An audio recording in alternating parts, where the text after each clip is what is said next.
Channel کو subscribe کریں، video کو لائک کریں، دوستوں کے ساتھ شیئر کریں، ویڈیو کو لاسٹ تک لازمی دیکھیں۔ شکریہ۔ بسم اللہ الرحمن الرحیم۔ السلام علیکم ورحمۃ اللہ وبرکاتہ۔ پچھلے ایک ہفتے سے بھارت اور پاکستان کے درمیان جنگ ہو رہی ہے، جس میں ابھی تک پاک آرمی نے اپنی پیشہ ورانہ صلاحیت کو منوایا اور بھارت کے 2 طیارے MiG 21 مار گرائے اور کئی چوکیوں کو نشانہ بنایا، جس کے نتیجے میں ابھی تک بے شمار بھارتی فوجی ہلاک ہونے کی اطلاعات ہیں۔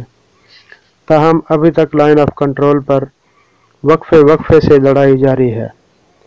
اس موقع پر بھارت کے وزیر اعظم نریندر مودی نے اعتراف کیا ہے کہ اگر بھارت کے پاس رافیل طیارے ہوتے تو صورتحال مختلف ہوتی۔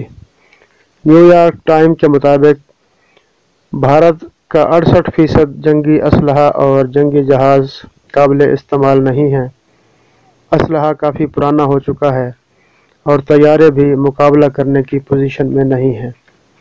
یہ پاکستان اور بھارت کی جنگ نہیں ہے، یہ کفر اور اسلام کی جنگ ہے۔ انشاءاللہ اللہ تبارک و تعالی اسلام کو فتح سے ہمکنار فرمائے گا۔ آمین۔ لبیک لبیک لبیک یا رسول اللہ۔ تاج دار ختم نبوت زندہ باد زندہ باد۔